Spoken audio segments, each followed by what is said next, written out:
উপদেষ্টার বাসভবন যমুনার সামনে অবস্থান কর্মসূচি পালন করার সময় টিয়ারশেল ও সাউন্ড গ্রেনেড নিক্ষেপ করে ছাত্রভঙ্গ করে পুলিশ, পরে আবার জমায়েত হয় তারা। এই মুহূর্তে সেখানকার পরিস্থিতি জানাতে যুক্ত হচ্ছেন সহকর্মী মেহরিন অ্যানি। অ্যানি, জানাবেন যে কর্মসূচি নিয়ে বিক্ষোভকারী ও পুলিশ কি বলছে?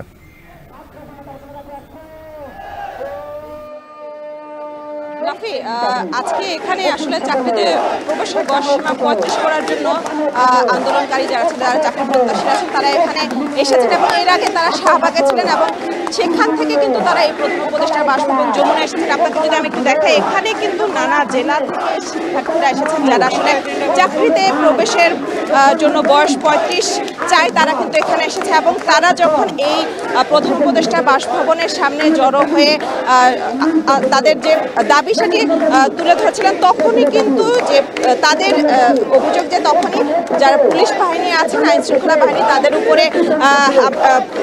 টিয়ারশেল এবং সাউন্ড গ্রেনেড নিক্ষেপ করেছেন এবং এখানে অনেক যারা আন্দোলনকারী যারা আছেন তারা কিন্তু অনেকেই আহত হয়েছেন এবং তাদের কথা হচ্ছে তারা একটি শান্তিপূর্ণভাবে একটি অবস্থান নিচ্ছিলেন এখানে, কিন্তু সেখানে পুলিশের যে এই যে হামলা সেটা কিন্তু তারা তীব্র নিন্দা জানিয়েছেন এবং তারা বলেছেন যে এখানে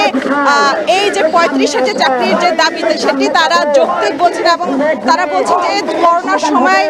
2.5 বছর তাদের সময় নষ্ট হয়েছে এবং চাকরিতে প্রবেশের জন্য তাদের যে বয়স সেটি কিন্তু অনেকেরই বয়সের 30 সেটি পার করে ফেলেছেন, যে কারণে তারা এখানে আজকে জড়ো হয়েছে এবং দেশের বিভিন্ন জায়গায় কিন্তু এই চাকরিতে বয়সের যে প্রবেশ সীমা সেটি কিন্তু 35, শুধু বাংলাদেশেই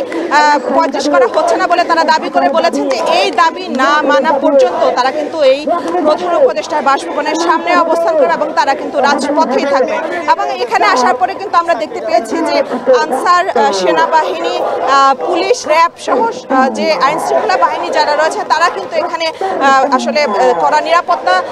চাদরে কিন্তু আশেপাশে এই প্রধান উপদেষ্টা বাসভবন কিন্তু আসলে ঢেকে রেখেছেন এবং এখানে আপনাকে বলে রাখি যে এখানে ইতিমধ্যেই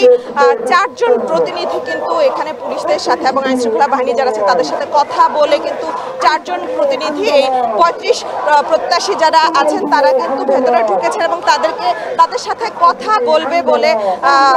এটি জানিয়েছে যারা আসলে চাকরি প্রত্যাশী। তারা চাকরি প্রত্যাশী যারা আছেন তারা বলছেন যে তাদের যে দাবি সেটি না মানা পর্যন্ত তারা এই রাজপথেই থাকবে এবং তাদের এই অবস্থান কর্মসূচি চালিয়ে যাবে। তো নাফি, এই ছিল আমার কাছ থেকে সর্বশেষ। চাকরিতে প্রবেশের বয়সসীমা 35 করার দাবিতে প্রধান উপদেষ্টার বাসভবন যমুনার সামনে অবস্থান